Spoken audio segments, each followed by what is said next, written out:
7 नवंबर 2025 को भारत का राष्ट्रीय गीत वंदे मातरम अपनी रचना के 150 वर्ष पूरे कर चुका है। बंकिम चंद्र चट्टोपाध्याय ने ये गीत 7 नवंबर 1875 को लिखा था।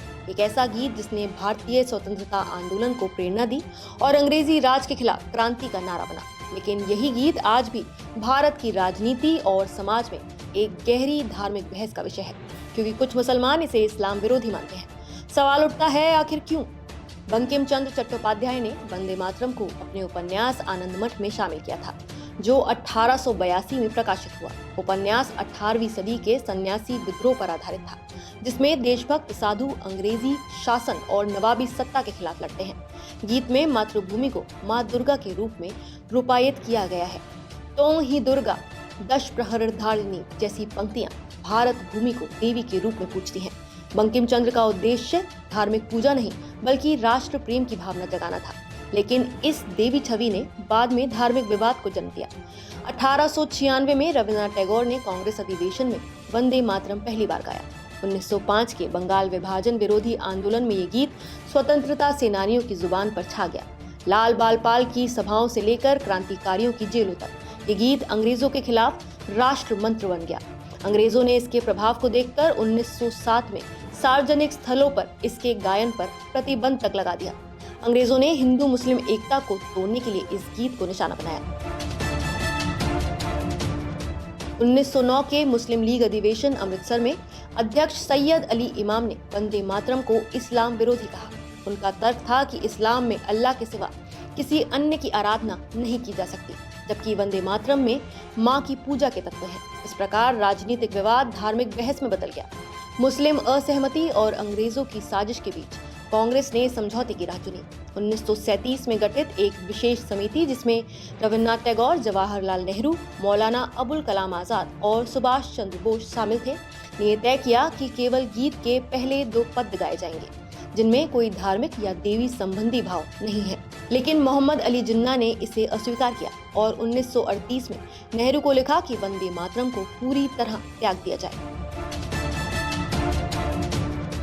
स्वतंत्र भारत के संविधान सभा में राष्ट्रगान और राष्ट्रगीत को लेकर कोई औपचारिक बहस नहीं हुई, लेकिन 24 जनवरी 1950 को डॉक्टर राजेंद्र प्रसाद ने घोषणा की कि जन गण मन भारत का राष्ट्रीय गान होगा और राष्ट्रीय स्वतंत्रता आंदोलन में ऐतिहासिक भूमिका निभाने वाला वंदे मातरम उसे समान सम्मान प्राप्त रहेगा।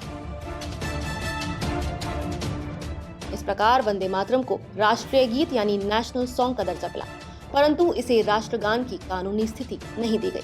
इस्लामिक विद्वानों के अनुसार अल्लाह के अलावा किसी की आराधना हराम मानी गई है। वंदे मातरम के पूरे संस्करण में मां की आराधना की भावना झलकती है। यही कारण है कि कई मुस्लिम समुदायों ने इसे गाने से परहेज रखा, हालांकि वो इसका सम्मान करते हैं, जैसा कि महाराष्ट्र के सपा विधायक अबू आसिम आजमी ने हाल ही में कहा। जैसे हिंदू नमाज नहीं पढ़ सकते, वैसे मुसलमान वंदे मातरम नहीं गा सकते, क्योंकि इसमें पूजा का तत्व है। उन्होंने ये भी जोड़ा कि सुप्रीम कोर्ट ने ये स्पष्ट किया है कि किसी को राष्ट्रगीत गाने के लिए मजबूर नहीं किया जा सकता। ये धर्म और अंतरात्मा की स्वतंत्रता का उल्लंघन होगा। वंदे मातरम के 150 साल पूरे होने पर बीजेपी ने राष्ट्र एकता का उत्सव नाम से देश भर में भव्य कार्यक्रमों का आयोजन किया है। गृह मंत्री अमित शाह ने कहा कि वंदे मातरम केवल शब्द नहीं, ये भारत की आत्मा का स्वर है, जिसने देश को आजादी की चेतना दी। दूसरी ओर सपा नेता अबू आजमी के बयान ने विवाद को हवा दी है। उन्होंने बीजेपी पर मुस्लिम विरोधी राजनीति का आरोप लगाया है और कहा है कि आप मुसलमानों से वंदे मातरम गवाकर चुनावी फायदा चाहते हैं। बीजेपी नेताओं ने मुंबई में आजमी के घर के सामने मंच बनाकर वंदे मातरम का गायन किया, जिसने माहौल को और गर्म कर दिया। 150 वर्षों बाद वंदे मातरम अब भी भारत की राष्ट्रीय अस्मिता का प्रतीक है।